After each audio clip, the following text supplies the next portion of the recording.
estimada audiencia. Es un placer darles la bienvenida a esta nueva emisión de nuestro programa Los Criterios del Poder Judicial, en esta ocasión en materia de trabajo, auspiciado por el aula de la revista Tiempo de Derechos, el Instituto de Ciencia Jurídica y la Fundación Aguirre Azuela Chávez Jauregui, Los Derechos Humanos, Asociación Civil, a quienes agradezco por conducto en esta ocasión de su director, el doctor Rafael Estrada.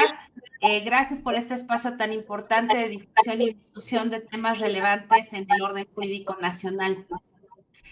Hoy vamos a abordar un tema muy importante en esta materia que ha sido debatido por los órganos jurisdiccionales y que tiene que ver con la competencia para conocer de conflictos laborales suscitados entre los organismos públicos descentralizados y sus trabajadores.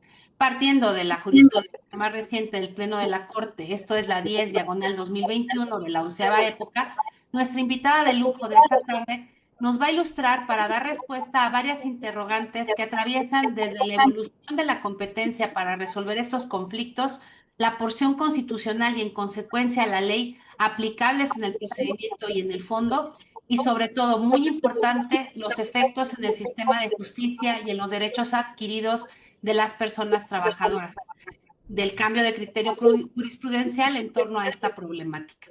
Sin más preámbulo, me declaro darle la más cordial bienvenida a nuestra distinguida invitada, la doctora María del Rosario Jiménez Moles, de quien voy a leer algunas notas curriculares. Ella es licenciada en Derecho, egresada de la Facultad de Derecho de la UNAM, donde también obtuvo los grados de maestra y doctora. Especialista en amparo, en derecho laboral, en derecho burocrático, en relaciones laborales iberoamericanas y en conciliación, habiendo estudiado respectivamente en el Instituto de Especialización Judicial de la Suprema Corte de Justicia de la Nación, en el Instituto de Especialización de la Junta Local de Conciliación y Arbitraje, en el Instituto de Posgrado en Derecho en la Universidad de Castilla-La Mancha, España, y en diversas instituciones de la Red Interamericana para la Administración Laboral en Buenos Aires, Argentina. Es catedrática en la Escuela Libre de Derecho, en la Escuela Judicial del Poder Judicial de la Federación, en el Instituto de Posgrado en Derecho en la Universidad Panamericana Guadalajara, en la Universidad Anáhuac del Norte y del Sur y otras instituciones. También es autora de varios libros, Tirán Lo Blanche, Borrúa y Trillas, así como articulista de la revista Laboral. Se ha desempeñado como magistrada representante del Gobierno Federal en la quinta sala del Tribunal Federal de Conciliación y Arbitraje, presidenta de la Junta Especial 3 bis en la Junta Federal de Conciliación y Arbitraje, secretaria proyectista en el quinto Tribunal Colegiado en materia de trabajo del primer circuito, secretaria de Estudio y Cuenta, secretaria general auxiliar, secretaria técnica proyectista y secretaria de acuerdos en el Tribunal Federal de Conciliación y Arbitraje, así como apoderada legal de Banrural. Actualmente se desempeña como magistrada presidenta de la 8ª Sala del Tribunal Federal mencionado. Bienvenida, querida magistrada y amiga. Es un privilegio contar con tu participación en este espacio de diálogo y de reflexión, ya que sabemos eres una experta y un importante referente en la materia de trabajo, con una destacada carrera judicial. Y quiero enfatizar también con una sensible visión de las problemáticas de los conflictos laborales, con sentencias paradigmáticas en la protección.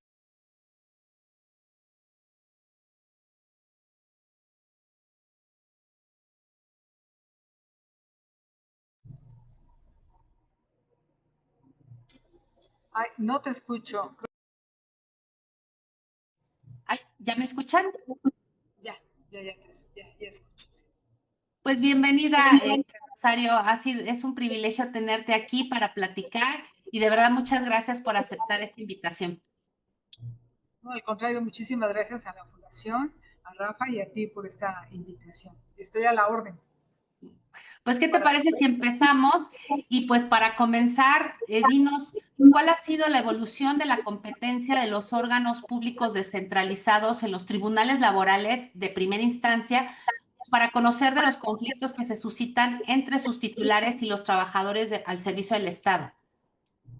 Pues mira, es una pregunta muy pertinente para poder iniciar cuál fue el origen de esta jurisprudencia 10 de 2020 que tuvo aplicación y publicación a partir de enero de 2022. O sea, 2 años estuvo la discusión en la Suprema Corte de Justicia de la Nación. ¿Por qué? Porque el Estado crece y crece de manera desordenada. No solamente tiene a las secretarías de Estado, a las dependencias y otras entidades, sino que hubo una facultad que todavía se mantiene en la Ley Orgánica de la Administración Pública Federal para que el presidente de la República cree diversos organismos públicos descentralizados y pueda determinar a qué órgano o a qué secretaría van a estar sectorizados. Pero además además de que los puede crear, los puede intervenir y los puede verificar. Entonces es muy difícil determinar cuál es la competencia. Recordemos que el apartado B del artículo 123 constitucional se crea a partir de una reforma en 1960. Había ya algunos estatutos y decretos que trataban de regular las relaciones de los trabajadores a servicio del Estado.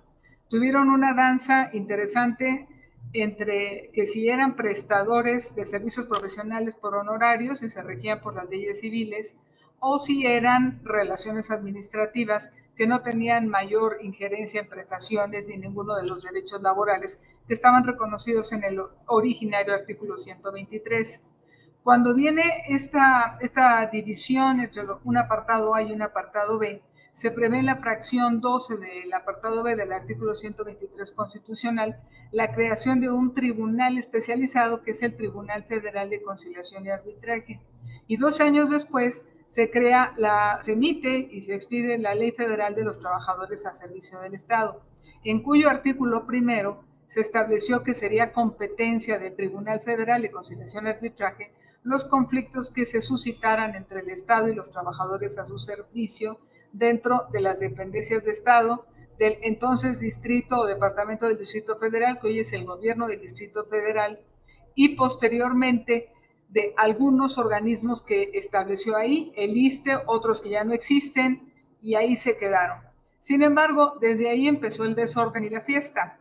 ¿Por qué? Porque había organismos descentralizados con creación en 1939, 1943 y en fechas o décadas anteriores a la creación del apartado B. Es el caso del IMSS, paraestatales como Pemex, el caso de la Comisión Federal de Electricidad, y siempre había una discusión de qué iba a pasar con esos organismos o si esos organismos estaba bien que se quedaran en el A y por qué los nuevos organismos que se fueran creando después de 1962 o por qué el ISSSTE en concreto se iban al apartado B. Se pensaba, ¿hay un criterio económico y administrativo o es un criterio de prestación del servicio? Si es un criterio económico, está bien que se quede de ese lado el Pemex, ¿no? Por ejemplo, porque produce o, bueno, se supone que tiene algunas utilidades, pero la verdad es que siempre han sido puras pérdidas, ¿no? Pero también hay los criterios de seguridad social y de la prestación del servicio. Entonces, pues se empezó a discutir cuál era la naturaleza jurídica de estos organismos. Desde la creación de esta ley en 1962 hasta la emisión de la jurisprudencia 1 de 96, fueron competencia del Tribunal Federal de Conciliación y Arbitraje. Esto es importante porque si nosotros hacemos un análisis comparativo entre lo que sucede en el apartado A y el apartado B, y nada más lo hacemos con una vista muy rápida entre ambos apartados del 123 constitucional, veremos que por extensión son mucho más derechos y mejor protegidos los que están en el apartado A respecto de los que existen en el apartado B, desde el nacimiento de la relación laboral. En el apartado A puede presumirse la relación laboral, en el B se requiere la expedición de un nombramiento. La jurisprudencia ha ido evolucionando y establece que si no existe un nombramiento, pero hay muchos elementos que pueden presumir una relación laboral, pues habrá un tipo de relación laboral burocrática. En cuanto a los incrementos al salario, que es algo que está fuera del apartado B, pero que vemos de manera muy tangible, la Comisión de los Salarios Mínimos únicamente se refiere a los del apartado A, y los del apartado B se tienen que pactar con las federaciones, pero no se puede pactar nada que no pueda ser autorizado por la Secretaría de Hacienda y Crédito Público. de manera que la elevación de los salarios en el apartado B pues es casi nula, 2%, 3%, una cosa chiquitita. Ni siquiera hemos pasado por el incremento que ha tenido el salario mínimo últimamente por las exigencias de Estados Unidos a raíz de la firma del Tratado de Libre Comercio. Éramos nosotros muy competitivos porque teníamos unas condiciones económicas de esclavitud. Dijeron, bueno, pues se va a ir toda la empresa para allá, necesitamos un capítulo 23 y ahí se estableció la autonomía de la justicia, que ahora no sé cómo vamos a argumentar que todavía estamos dentro de la independencia y la autonomía y los juicios orales más rápidos que se pretendían con la modificación que hubo a partir de la reforma de 2017 en la Constitución y en la Ley Federal del Trabajo de 2019. Bueno, el caso es que sí existen diferencias de un tratamiento desfavorable hacia los burócratas. Lo vemos también en cuanto a la negociación colectiva. No hay prácticamente negociación colectiva en el apartado B. En el apartado A existe la posibilidad del ejercicio de huelga cuando no se cumple el contrato colectivo de trabajo, se viola o no se quiere firmar el contrato colectivo de trabajo.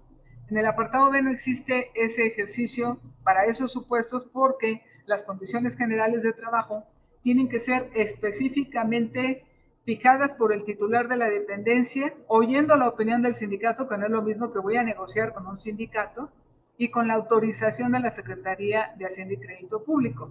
Y en gobiernos de estricta restricción presupuestal, como el que teníamos y el anterior, y aparte los anteriores que no le daban nada a los burócratas ni a los sistemas de justicia de los burócratas, pues tenemos un resultado catastrófico en cuanto a las prestaciones que pueden platicar o dar la opinión del sindicato, que no es negociación colectiva.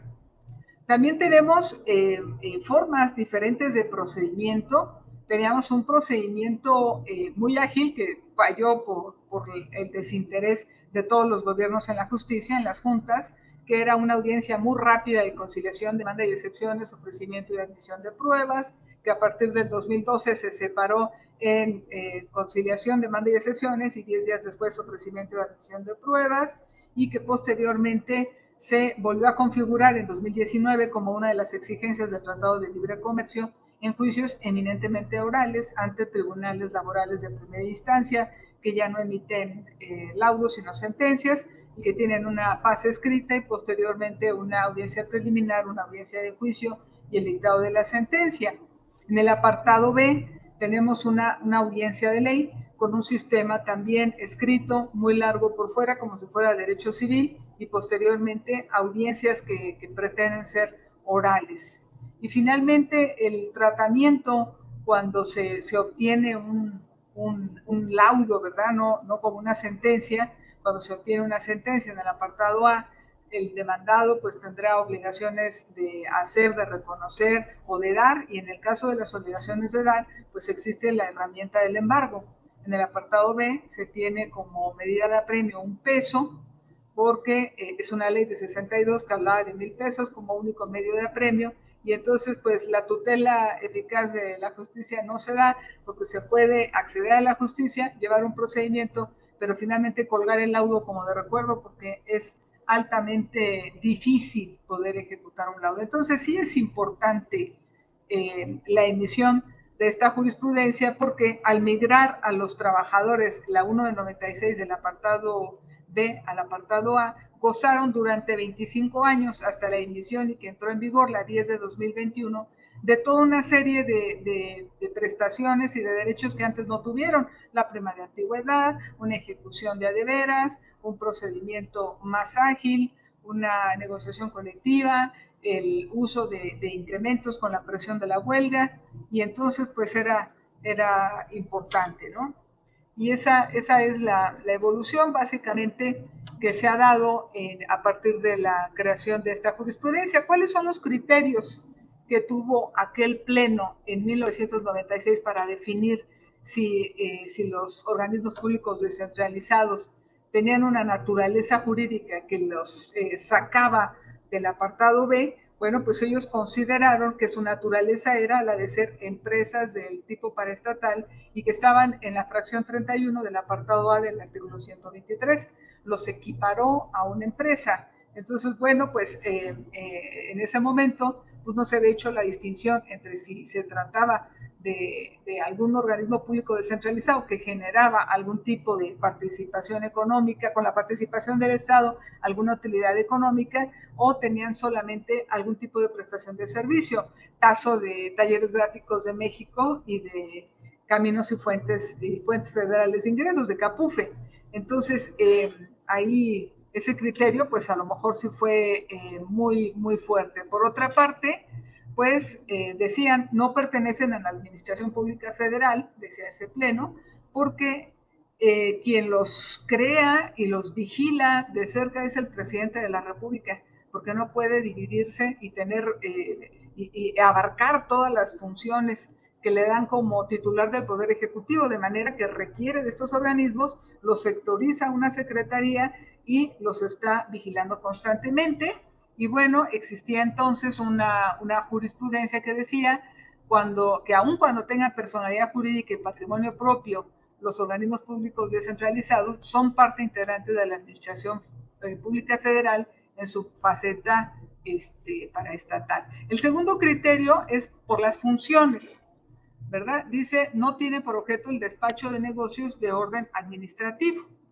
En el estudio posterior a la emisión de esta jurisprudencia que se hizo de CAPUFE o de Talleres Gráficos de México, se puede sostener que sí, por su finalidad existe un criterio económico de acuerdo a las áreas estratégicas o prioritarias, la competencia tendría que seguir siendo del apartado A. Posteriormente ya hubo algunas jurisprudencias que dilucidaron esto. Si tenían un contrato colectivo anterior a la emisión de la jurisprudencia y toda una serie de derechos colectivos y de otro tipo individuales ganados, pues entonces, para cumplir con el párrafo 57 de esta jurisprudencia 10 de 2021, que dice que este cambio de relaciones laborales no tendría que incidir de ninguna manera en todos los derechos adquiridos que tuvieran los trabajadores, aunque también se debería atender al criterio de libertad configurativa, pero ese criterio de libertad configurativa, por un asunto que vamos a comentar en un amparo en revisión 88 de 2024, pues vamos a ver que ese criterio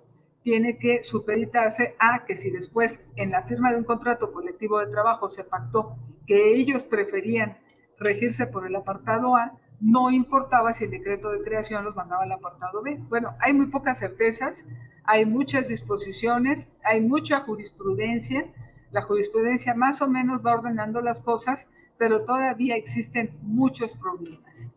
Y el tercer criterio, pues es el que ya comentamos, que operaban como empresas descentralizadas y que están comprendidos en la fracción 31 del apartado A del artículo 123 constitucional. Y bueno, la jurisprudencia que comentamos, la 10 de 2021, cuando hace la redacción de la jurisprudencia, se olvida de este párrafo 57 porque únicamente se refiere a la libertad configurativa y la sentencia que dio lugar a esta jurisprudencia no. Incluso el título está restringido, dice organismos descentralizados de carácter federal con base en la libertad configurativa del órgano de creación. Su régimen laboral puede regirse por el apartado A o por el apartado B del artículo 123 de la Constitución, por lo que no resulta inconstitucional el artículo primero de la Ley Federal de los Trabajadores a Servicio del Estado. Y bueno, dice que es inaplicable la fracción 31, inciso B, punto 1 de la Constitución, porque dice no hay una regla sobre el régimen laboral de los organismos descentralizados, sino un criterio de competencia a favor de tribunales federales, por lo que existe solamente libertad configurativa para establecer en la ley o en los decretos de creación respectivos el régimen laboral. ¿Qué pasó cuando se emitió esta jurisprudencia? Todos los que estuvieron 25 años pactando colectivamente, ejecutando sus laudos, pudiendo comentar algunas de sus incrementos salariales y ejerciendo el derecho de huelga, regresaron y se encasillaron a un procedimiento muy rígido, muy protector del Estado, en el que se está discutiendo qué derechos sustantivos deben respetarse o no, y la confusión esa de la libertad configurativa que no tiene la apertura del párrafo 57, porque a veces cuando se compilan las jurisprudencias no se ponen todos los elementos, por eso hay una jurisprudencia que dice que lo que rige es la ejecutoria en sí, porque pues puede haber, como en este caso, pedazos o partes que quedaron sin atenderse en la compilación de lo que trata la jurisprudencia. Entonces, pues estamos ahora en este nivel, en el nivel de qué hacer con los derechos laborales, de qué organismos somos competentes, de cuáles no, y conforme a todas estas discusiones que vamos teniendo entre tribunales laborales nuevos y nosotros, pues se han emitido algunas otras jurisprudencias que todavía no acaban de definir qué vamos a hacer, como hubo tantos problemas cuando migraron del apartado B a la. Ok, entonces, para aterrizar, ¿cuál sería la ley que es aplicable desde el punto de vista procesal y de fondo cuando esta competencia migra del apartado B a la del artículo 123 constitucional y ahora está nuevamente de regreso al apartado B? Bueno, cuando empiezan a venir todos estos juicios, se ven procesalmente favorecidos por un solo aspecto. En el apartado B, la prescripción establece que son 4 meses para demandar o 4 por un despido injustificado o 4 meses para cesar los efectos del nombramiento. Entonces, pues los trabajadores ganan 4 meses, pero pierden todas sus prestaciones, todos los derechos sustantivos y se empiezan a aplicar pues todos estos derechos restringidos que tiene la Ley Federal de los Trabajadores al servicio del Estado. Procesalmente, se someten al tribunal, se someten a esta ley, no tienen que ir al Centro Federal de Conciliación y Registro Laboral, ni vamos a llevarles nosotros una audiencia preliminar y una audiencia de juicio. Sí tenemos esa fase escrita, pero nuestras audiencias son diferentes. Y aquí pues viene una gran desventaja también para los titulares, porque ya no pueden hacer notificaciones de avisos de cese o llevar a cabo el cese directo, sino que cuando no sea abandono de empleo, pues tendrían que someterse a un procedimiento ante el tribunal pidiendo permiso para cesar los efectos del nombramiento por cualquiera de las causales que están en la fracción quinta del artículo 46, que son las que están también en la Ley Federal del Trabajo, pero tratadas de manera diferente. Por ejemplo, las faltas aquí tienen que ser consecutivas. En el apartado A son más de 3 en un periodo de 30 días, y aquí por los burócratas mañosos, ¿verdad? Vienen el lunes, faltan el martes, vienen el miércoles y así, entonces pues nunca se va a configurar la causal. Falta de prueba en redes, pues es prácticamente la misma. El venir bajo la influencia de drogas o de alcohol, aquí tiene que ser habitualmente, pues eso no sé quién se le ocurrió ponerlo, allá con una vez, y así, ¿no? Hay diferencias específicas en una y en otra, confusiones que cuando eres jurídico de un organismo público descentralizado y vienes tratando las causales del apartado A y crees que son las mismas en el apartado B, tienes perdido el juicio desde que no pediste o solicitaste la autorización para cesar los efectos de nombramiento del servidor. Y el servidor, pues, se ve envuelto en una pérdida muy lamentable como es la prima de antigüedad en el artículo 162, o los trabajadores de confianza, que apenas se les mira y ya se caen mal, pues los pueden separar libremente sin tener que justificar la causa de la separación y perdiendo el derecho a una indemnización.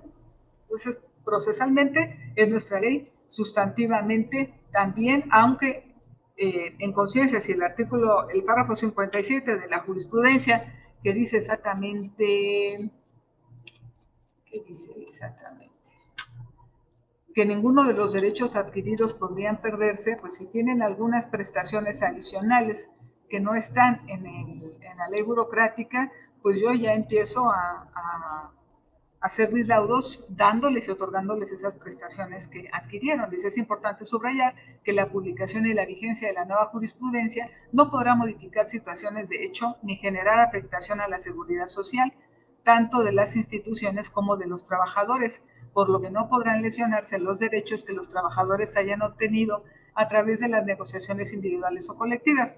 Con este párrafo 57 yo estoy resolviendo todo y estoy quitándoles lo menos posible, porque ya regresar aquí pues ya es un tipo de derecho muy complicado, ya muy restringido. Y bueno, pues hay que señalar que en cuanto a las aplicaciones de una ley o de otra, tenemos un antecedente importante respecto de una huelga que se pretendió plantear en un juzgado de distrito y que dio lugar a dos jurisprudencias interesantes en las que se estableció en la 55 de 23, que dice: los conflictos laborales entre organismos descentralizados de carácter federal y sus personas trabajadoras, la legislación procesal para resolverlos será la que rija el régimen de sus relaciones laborales. Y ahí dice la segunda sala, en todas sus partes: la ley procesal aplicable para la resolución de los conflictos laborales debe ser la que rija el régimen laboral de los organismos descentralizados y sus personas trabajadoras, ya sea que éste se encuentre previsto en la ley o en el decreto de creación de ese organismo descentralizado, o bien, y esto es muy importante resaltarlo, en las negociaciones colectivas o individuales realizadas previamente a la fecha en que se considere de aplicación obligatoria la jurisprudencia del Pleno Tribunal 10 de 2021, salvo en aquellos casos en que las partes pacten expresamente esa negociación alguna normatividad procesal diversa a la ley que rige su relación laboral. En ese caso, la jueza que conoció de ese conflicto de huelga atendió al decreto de creación del organismo público descentralizado, pero no a lo que se había establecido en el contrato colectivo de trabajo. Y después remata la segunda sala diciendo: en la sentencia de la solicitud de sustitución de jurisprudencia de la que derivó la que estamos analizando en esta clase, se sostuvo que la vigencia del nuevo criterio no modificaría las negociaciones individuales o colectivas de los organismos y, por tanto, estas deben seguirse desarrollando conforme al apartado del artículo 123 de la Constitución Federal que se haya pactado. Y hay otra muy similar, la 54 de 2023 de la segunda sala, que dice: organismos descentralizados de carácter federal, el régimen laboral pactado a través de negociaciones individuales o colectivas con anterioridad a la fecha en que se considera de aplicación obligatoria la jurisprudencia 10 de 21, debe de regir las relaciones con sus personas trabajadoras. Y dice la segunda sala, determina que esto es así porque la publicación y vigencia de dicha jurisprudencia no tiene el efecto de modificar situaciones de hecho ni generar inseguridad jurídica entre las partes. Entonces, bueno, ya con eso, pues los organismos públicos descentralizados, que estaban muy contentos y felices de que ya iban a pagar menos y que iban a poder prescindir de los trabajadores de confianza y que a lo mejor ya nunca más les iban a hacer embargos precautorios, porque hay toda una serie de jurisprudencias que se emitieron cuando estaban en el apartado A sobre organismos públicos descentralizados que permitían el embargo de cuentas bancarias. Esta es una jurisprudencia del Sexto Tribunal en materia de trabajo, y esto para garantizar el pago de salarios y prestaciones que hayan obtenido una sentencia. También dice que los organismos públicos descentralizados, su patrimonio en bancos es susceptible de embargos, ese es del Cuarto Tribunal Colegiado. Y bueno, hay algunas jurisprudencias que no alcanzaron a ser de la segunda sala o de pleno de circuito, pero sí de colegiados, en las que sí se permitía trabar los embargos y estaban felices, ¿verdad? Sobre todo los de Capufe, muy contentos porque ya no iban a responder de ninguno de las separaciones indebidas que hicieran de este tipo de servidores. Entonces, pues yo me he declarado incompetente en todos estos asuntos de Capufe, de CEPOMEX, me declaro competente de los del Centro Federal de Conciliación y Registro Laboral, porque estos son un órgano creado después de la emisión de la jurisprudencia y porque nacieron con condiciones generales de trabajo. Nos quedamos con el ISSSTE porque el ISSSTE nunca cambió ni modificó su régimen de condiciones generales de trabajo. Las tuvo depositadas aquí y prácticamente no ha tenido una negociación colectiva. Entonces, pues de esos asuntos nos declaramos competentes para conocer a partir de enero de 2022. Ahora, los organismos que eran anteriores incluso al apartado B, pues ya ni vienen, no lo intentan, se han quedado allá y esos están fuera de discusión, afortunadamente. Talleres Gráficos de México está en una discusión actual, yo me he declarado incompetente, yo pienso que les conviene más quedarse donde estaban que regresar aquí con nosotros.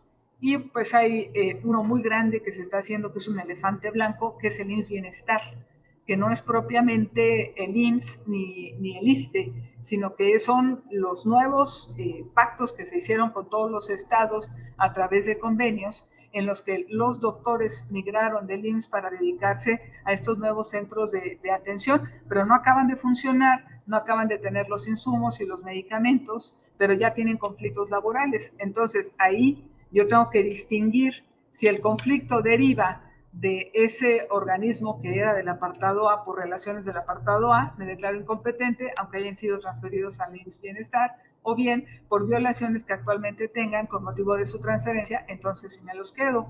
En estos casos, en materia colectiva, nosotros estamos siguiendo con las afiliaciones, porque esos trabajadores estaban en la Secretaría de Salud y ahora están en un nuevo sindicato, FIMESA, que se ha creado para estos organismos y otros independientes que se vienen creando. Entonces, también hay una duda muy grande de dónde van a estar estos afiliados. Si se quedan donde estaban, se puede atender a la libertad sindical. Si la libertad sindical puede abarcar el pertenecer a 2 sindicatos siempre y cuando den sus cuotas, porque hay 2 jurisprudencias que dicen que nadie puede pertenecer a más de 2 sindicatos, que es una tesis aislada, con otra tesis aislada que establece que sí lo pueden hacer siempre y cuando paguen sus cuotas. Entonces ahí también viene el problema para cuando van a hacer algún comité ejecutivo o se van a crear, si se puede o no se puede, si el afiliado tiene esa calidad o no, y aún más si ese afiliado podría estar tanto en el apartado A como en el apartado B. Por lo tanto,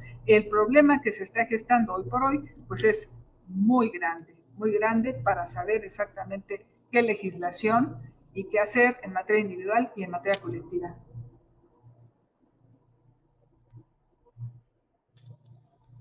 No escucho.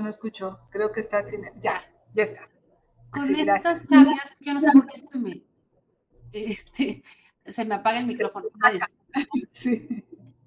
Bueno, ¿cuáles entonces serían esos efectos del cambio de jurisprudencia en el sistema de justicia, pero también en los derechos adquiridos por 25 años de los trabajadores por virtud de obviamente de la negociación colectiva y que gozaron cuando se rigieron por contratos colectivos de trabajo? Porque pues digo, puede parecer un tema solo procesal de quién va a resolver, pero que incide en sobre todo en los derechos de las personas trabajadoras. Las personas trabajadoras no van a tener certeza jurídica porque no hay el orden, que el derecho burocrático es un derecho muy administrativo, desgraciadamente. Aunque se estableció que el apartado B iba a reconocer los derechos y que iban a ser trabajadores también, es muy formal y administrativo. Entonces, desde cómo nacen los nombramientos, hay una gran diferencia entre el apartado A y el B. En el apartado A, para otorgar un nombramiento por tiempo determinado, se requiere que se justifique la naturaleza del trabajo para otorgarlo o no. En el apartado B, aunque la jurisprudencia ya hizo justicia y establece prácticamente lo mismo, cita artículos de la Ley Federal del Trabajo. ¿Por qué no puede citar la Ley Federal de los Trabajadores a Servicio del Estado? Y tú sabes que una jurisprudencia es como si fuera una nueva ley y puede cambiar todo. Y estamos en un tiempo de mucha restricción presupuestal. El artículo 46, fracción primera y el 15, fracción segunda de la Ley Federal de los Trabajadores a Servicio del Estado establecen que los nombramientos pueden ser por tiempo determinado, punto, sin que haya necesidad o no que subsista la materia de trabajo. ¿Por qué? Bueno, pues se puede entender que el Estado a veces no tiene las mismas necesidades para tener una cantidad determinada de servidores públicos y que a veces para hacer una encuesta o para llevar un informe o para erradicar el gusano barrenador, que fue un conflicto que tuvimos en el 91 y vamos a volver a tener, ¿sí? Si se requieren la misma cantidad de personas, cuando ya se radicó el gusano barrenador, pues ya se requiere menos, o porque se llevó una elección, se requiere una determinada cantidad de funcionarios, o porque ya terminó una encuesta del INEGI, algún censo, alguna situación especial, pues sí se entiende. Sin embargo, ¿qué ha pasado en realidad? Una simulación espantosa de lo que es la temporalidad. Sostenían a los servidores públicos en una misma plaza en nombramientos por 3 meses, como la estabilidad se adquiere en más de 6 meses, que son 6 meses un día, pues los ponían 5 meses, les descansaban un mes y luego les volvían a dar nombramiento y así los tenían por 25 años. O sea, son excesos. Uno puede entender que el Estado, por su función, requiera a veces de ciertas temporalidades y las tendría que haber justificado temporalmente porque la jurisprudencia anterior hablaba de justificar la modalidad de un servidor público en un nombramiento por tiempo determinado. pero la simulación se impuso. Entonces hay una gran falta de certeza en los trabajadores de cómo los van a contratar. Luego, en los formatos únicos de personal, que son los nombramientos, también hay un desorden, porque a veces a la misma figura, que es el contrato por tiempo determinado, le llaman provisional y eventual, y no ponen a qué partida presupuestal está ligado y por qué tendría que justificarse la modalidad. Digo, es un exceso que se justifica o no que continúe la materia de trabajo como lo definió la segunda sala en una jurisprudencia, pero yo creo que esto atendió no tanto a lo que establecía la ley, que lo permite, y respecto de lo que establece la Ley Federal del Trabajo, que es la que se cita en la ejecutoria, sino al desorden y a la simulación. Como eran juicios muy injustos, donde no se respetaba el principio más importante del derecho al trabajo, que es la estabilidad en el empleo, pues se tuvo que tomar una decisión severa. Y no es la única forma en la que se simulan las relaciones de trabajo de los servidores públicos. También se utilizan los mal llamados contratos de prestación asimilados a salarios, o sea, unas figuras que ni existen en el derecho civil, menos en el derecho laboral. Otros pues también simulan con un contrato de prestación de servicios profesionales, pero con recepcionistas o con administradores y personas que no son susceptibles de una profesión y de tener un contrato de esta forma. Entonces también es uno de los efectos muy nocivos que puede tener el cambio de régimen. Otro también en cuanto al nombramiento es en cuanto a los trabajadores de confianza. Los trabajadores de confianza, por una restricción de la fracción 13 bis del apartado B del artículo 123 constitucional, se establece que solo gozarán de las medidas de protección al salario y de seguridad social. Los trabajadores de confianza del apartado A no tienen estabilidad como los de nosotros, pero sí tienen derecho al pago de una indemnización constitucional y de salarios caídos cuando no se justifica la pérdida de la confianza. Aquí no es necesario justificar la pérdida de la confianza. Entonces, no sé si alcanzaría la fracción, el párrafo 57 para poder estirar y decir, bueno, durante su régimen anterior ellos podían acceder a una indemnización. Bueno, ya sé lo que nos van a decir los colegiados, van a decir no, los trabajadores de confianza del apartado B tienen estas restricciones y no podrás darles más que las medidas de protección al salario y de seguridad social, y ni eso, porque ahora hay jurisprudencias que establecen que se tiene que hacer hasta un juicio para poder obtener un fondo de afore.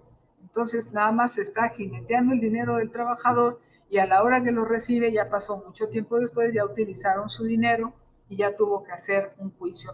Entonces es muy tortuoso como es este cambio de régimen. El acceso a la justicia, bueno, los tribunales laborales actuales, que ojalá sigan funcionando igual, daban una cierta celeridad al procedimiento con este tipo de juicios orales.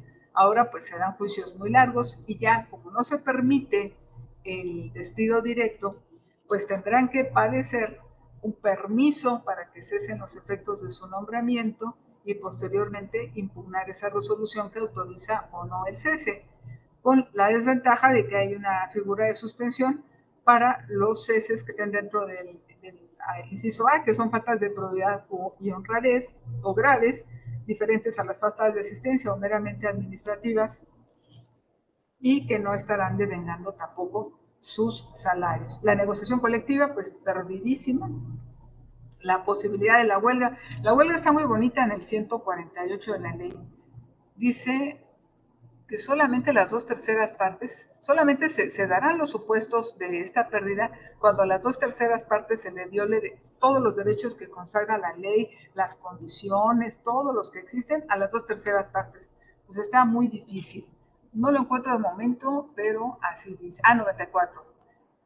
Tiene que ser una violación general y sistemática de todos los derechos consagrados en el apartado B y su ley reglamentaria. Eso nunca se va a dar, nunca se ha dado y nunca hemos podido ver aquí en el tribunal, en todos los años que llevo, una huelga que pueda declararse legalmente existente. Y bueno, por otra parte, pues el artículo 148, que nada más establece la multa, no tenemos lo que establece el 731 y 960 de la Ley Federal del Trabajo. El escalafón El escalafón es muy complicado porque tenemos dos federaciones que abarcan toda el mundo colectivo en el apartado B, que son la FEDEST y la PETSE, aunque existen otras federaciones que son chiquititas, pero como que siempre absorben las grandes a todas las demás.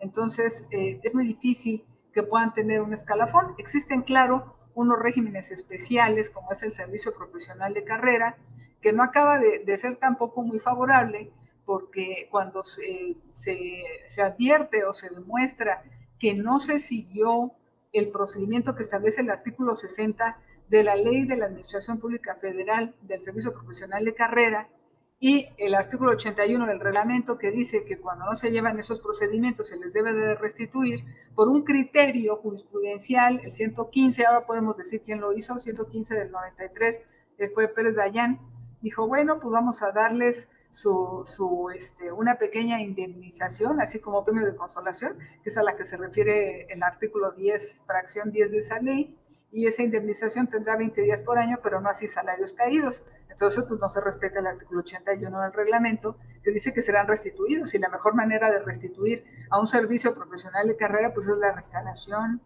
es la reincorporación. ¿Para qué los quisiste tan preparados? Les hiciste exámenes, los tuviste a los mejores y finalmente vas a perder a la persona, ¿no? Entonces, acaban jugando con el trabajador. Aún en los regímenes especiales que tienen un poquito más de protección para los de confianza, como el servicio profesional de carrera, pues no tienen derecho a los salarios caídos. Lo mismo le pasa a otros regímenes especiales, como son los policías que se fueron del apartado B, los ministerios públicos y los de las fiscalías, que también se les da nada más una indemnización de 20 días por año. Los trabajadores de confianza que están en la Constitución, pues nada. Todavía los de la Constitución del Gobierno de la Ciudad de México, que por alguna razón desconocida siguen con nosotros, ellos tendrían que haberse ido en el 2020, no, en el 2018 se tendría que haber ido, y ahora establecieron que van a crear su tribunal y su ley hasta 2030. Entonces, pues ya tenemos ahí una competencia tremenda. Recordemos que el tribunal no tiene salas auxiliares en el país como lo tuvieron las juntas o los tribunales laborales. Aquí solo 8 salas, vemos todo el país, vemos 6.5 millones de burócratas, como dicen los pronósticos deportivos, más los que se sumen con los despidos, la 4T, la nueva competencia de los organismos públicos descentralizados y el gobierno de la Ciudad de México, que dicho sea de paso, es un patrón que no paga. Las alcaldías empiezan despidiendo a todo el mundo mal, muy mal, y cuando ya tienen los laudos y con el pasivo que tienen, es mucho más el pasivo que el ejercicio presupuestal que van a ejercer cada año. Entonces, bueno, pues es lo que estamos arrastrando, su difícil ejecución, y que parece que el tribunal se llena de asuntos, pero no es así, son asuntos que están activos porque no los van a pagar, no se pueden ejecutar, y ahora nos contestan, no hay presupuesto para cumplir, pues se va haciendo más grande la deuda, pues sí, pero conforme al artículo 4 de la ley nacional no se pueden embargar bienes del Estado, entonces pues hay que aguantarse y hay que llevar todo esto así. ¿Qué son los efectos que presenta esta ley? Una indefinición de cuál es la ley aplicable, un problema para el acceso, la tutela de acceso a la justicia, porque no solamente la justicia es que puedas acceder a ella y llevar tu procedimiento conforme a derecho y que tengas un laudo condenatorio, sino que lo puedas también ejecutar. Problemas en materia colectiva para sus afiliaciones, para su negociación colectiva y para el ejercicio de huelga cuando no se les cumple en nada. Y también pues una desventaja muy grande en cuanto a la pérdida de la prima de antigüedad, como se venía pagando 12 días por año. Nosotros aquí en el apartado B se nos paga una prima quinquenal que es como que el 5% del salario se va pagando quincenalmente. Entonces, cuando te vas, pues no tienes nada. Y la seguridad social, ¿no? Que es mucho menor en su ejercicio para obtener una pensión por incapacidad, una pensión por invalidez, por reconocimiento de una FORE, con este tipo de procedimientos en un tribunal que no tiene juicios orales, que no tiene la ley, que es todavía la vigente, la de 1962, no tiene la implementación de medios electrónicos. Yo lo que hago es, para no cargar a los tribunales laborales, decirles que yo llevo con mis secretarios las audiencias por Webex, ellos que nada más me sienten a la persona, que el juez haga valer que es esa la persona, que lo certifique un secretario, y yo llevo la audiencia. pero tengo que pedirle a las partes su consentimiento para hacerlo así, porque la ley no tiene nada de avances de la ciencia y de la tecnología. Entonces, los efectos pues son muchísimos, y paro de hablar porque podrían ser hasta más. Oye, pero no pares, Rosario, al contrario. Acabas de decir algo que yo creo es, híjole, muy, muy grave y que lo vemos día con día, digo, tú lo ves, por supuesto, y lo vemos en los tribunales y en los juzgados federales. Eso que acabas de decir, ¿de qué te sirve tener una sentencia o un laudo favorable si va a ser un calvario el poderlo ejecutar? Que tienen que ir a otros juicios, como es el juicio de amparo, y que ni en amparo luego se logra cumplir las propias sentencias que conceden la protección constitucional. Entonces, entre las indefiniciones en este tipo de régimen y todas las demás problemáticas que presenta la justicia en México, no solo la burocrática, la laboral y en otras materias, pues tenemos un problema grave. ¿Y tú cómo ves ahora no sé qué perspectiva tengan ustedes desde ese tribunal con la justicia que viene? Bueno, nosotros, nosotros creemos que se estaba haciendo un esfuerzo muy grande con el cambio que se hizo de desaparecer las juntas y de tener estos nuevos tribunales laborales. Las juntas fueron funcionales en tanto les dieron presupuesto. Cuando las juntas eliminaron el presupuesto, bueno, a mí me tocó ver a mi mamá de presidenta de muchas juntas, con todo el personal que decía el reglamento, con juicios que se llevaban rápidamente y con laudos que se ejecutaban y que tenían un buen destino. Sin embargo, cuando se redujo el presupuesto, a mí me tocó ser presidenta muchos años después de la Junta 3 bis, hace como 14 años o 15 años. Tenía 5,000 asuntos y tenía 14 personas. Entonces pues era casi trabajar para el amparo, para no generar multa, obligarlos a que se conciliaran, obligarlos, porque yo no tenía la capacidad para llevar los juicios y resolverlos. Pude conciliar mucho, pero si hay una reducción presupuestal, si no le pagan bien al servidor, digo, cuando mi mamá estaba en la junta, pues ganaban más los secretarios y el personal de la junta. Ya fue titular de la Junta Local de Conciliación y Arbitraje y consiguió que ganaran más que los secretarios del Poder Judicial de la Federación. Entonces, la verdad es que un buen salario garantiza independencia y autonomía judicial. Ahora, es mejor que la justicia esté pues en su cajón, ¿verdad? Ese tipo de trabajo en el Poder Judicial pues era el lugar idóneo. Un Poder Judicial de carrera judicial, donde había muchos filtros para llegar, pues era una garantía y lo vemos, estos jueces se prepararon, se sometieron a exámenes, ganaron y estaban llevando los juicios mucho más rápido. Los justiciables, porque yo pues tengo oportunidad de platicar con muchos litigantes, estaban muy satisfechos de lo que se estaba haciendo en los nuevos tribunales laborales. Había independencia, nadie les decía cómo tenían que resolver un determinado asunto fuera de la cuantía que fuera, y estaban pues garantizados los derechos. ¿Qué sucede cuando se prioriza, pues no sé, la austeridad y restringir todo el personal que se requiere, prepararlo, capacitarlo, hacerle exámenes y además pagarle bien, ¿verdad? Si empezamos a fallar en esto, se puede volver una justicia como la decadencia que tuvieron las juntas cuando se les castigó en el presupuesto. Y ese castigo fue de todos los colores, fue del PRI, del PAN, del PRD, de Morena, de todos los colores fue ese castigo. Entonces, ahora tenemos una nueva justicia en los asuntos que no tienen que ver con la competencia del tribunal, porque es una finalidad diferente, no el equilibrio de los factores, es el equilibrio de los factores de la producción y no la prestación de un servicio como nosotros, pues habrá que, no sé, que darles un curso muy especial a esos nuevos juzgadores. No sé qué tan preparados estén con los filtros que se hicieron. y que no llegaron más que por una decisión de popularidad, ¿no? Primero tenían que tener suerte, ¿verdad?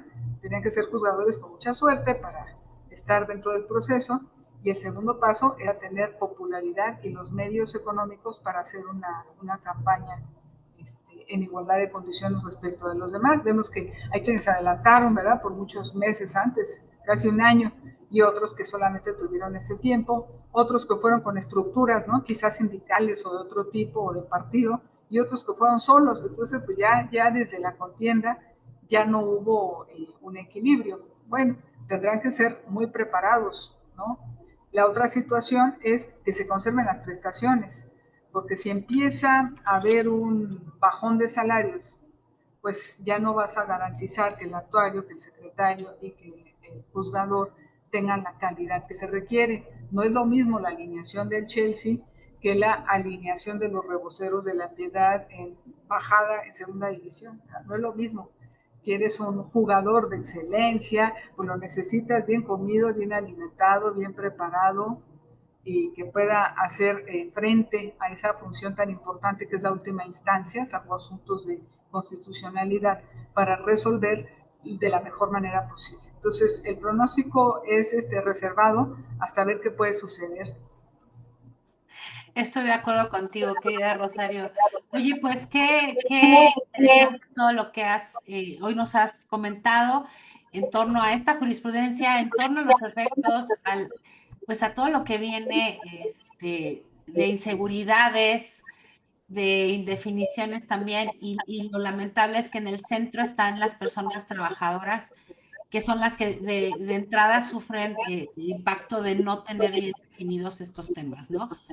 No sé si aprovecho para saludar porque cometí una omisión terrible, como fue saludar a mi querido amigo César Ruiz, a Antonio Mercado y a Susi, una disculpa.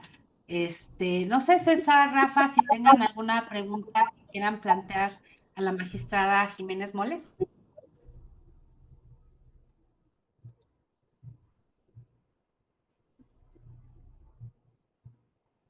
Hola, muy buenas noches. Perdón, es que apagué también mi micrófono porque había un eco y no encontraba aquí este, dónde poner el audio otra vez. Muy buenas noches, magistrada. Muchísimas gracias, magistrada, por acompañarnos.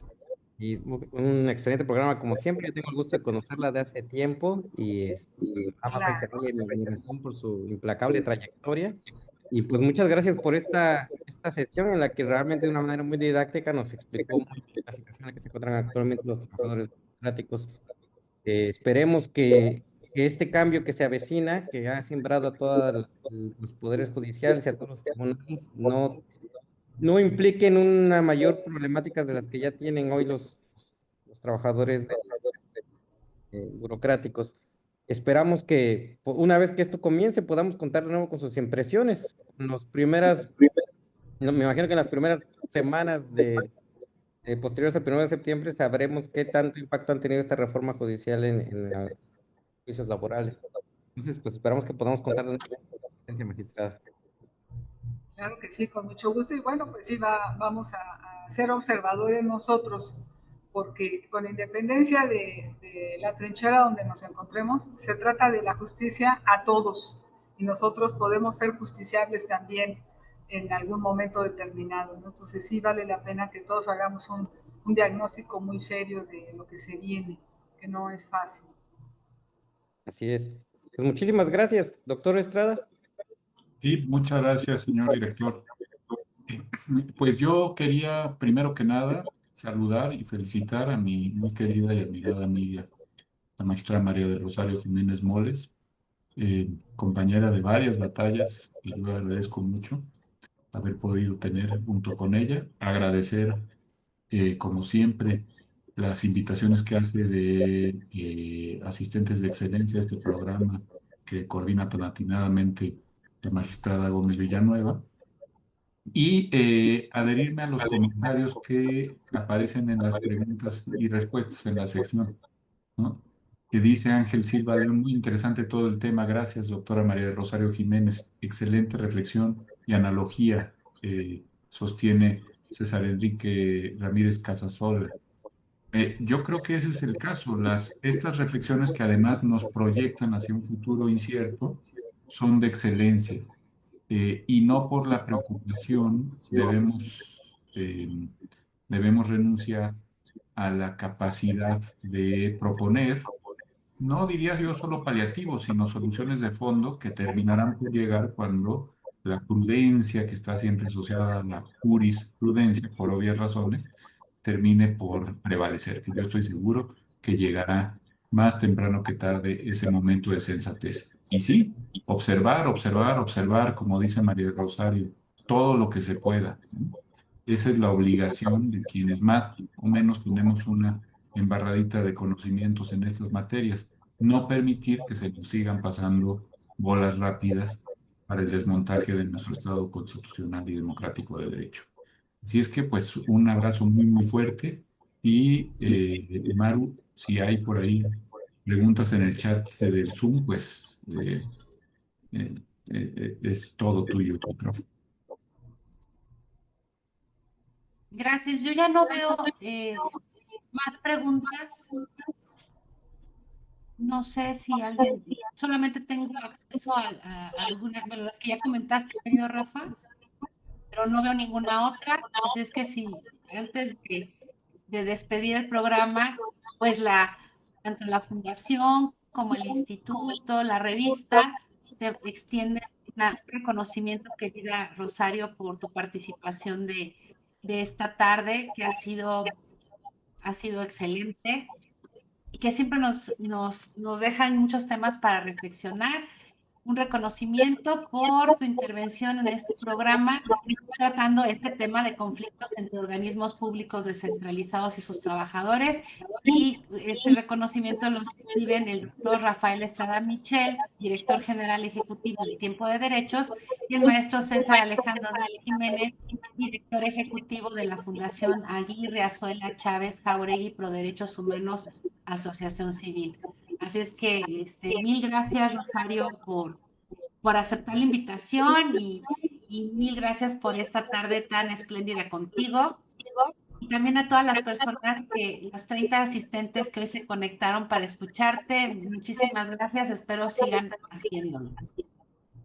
Muchísimas gracias por este reconocimiento y pues también pasé una tarde muy agradable porque pude expresar muchas de las cosas no muy justas que veo, porque cuando a un tribunal se le quitan los recursos, no se le dan los recursos materiales, humanos para salir adelante, pues la justicia empieza a decrecer. Yo creo que fortalecer los sistemas de justicia y los derechos de los trabajadores, los reconocimientos, contratarlos adecuadamente, y separarlos cuando verdaderamente lo merecen, pues es una de las maneras de ahorrar. Digo, si el criterio es de la austeridad, es no gastar, pues yo creo que si tenemos una justicia que funcione, unos medios alternativos de solución de controversias que funcionen, porque aquí no se permite la conciliación, es otra de las cosas que se pierde mucho, pues yo creo que se va a conseguir ese anhelado ahorro sin violar ninguno de los derechos humanos. Entonces me dio mucho gusto poder expresar esto, porque a veces uno ve y resuelve, pero dice uno, es que este no es el camino.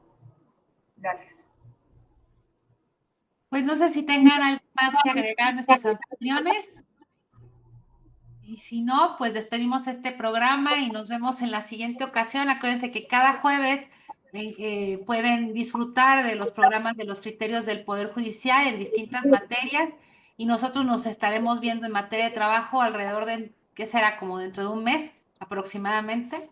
Mientras tanto, pues les dejo a todas y todos un saludo afectuoso y muchas gracias. Nos vemos pronto.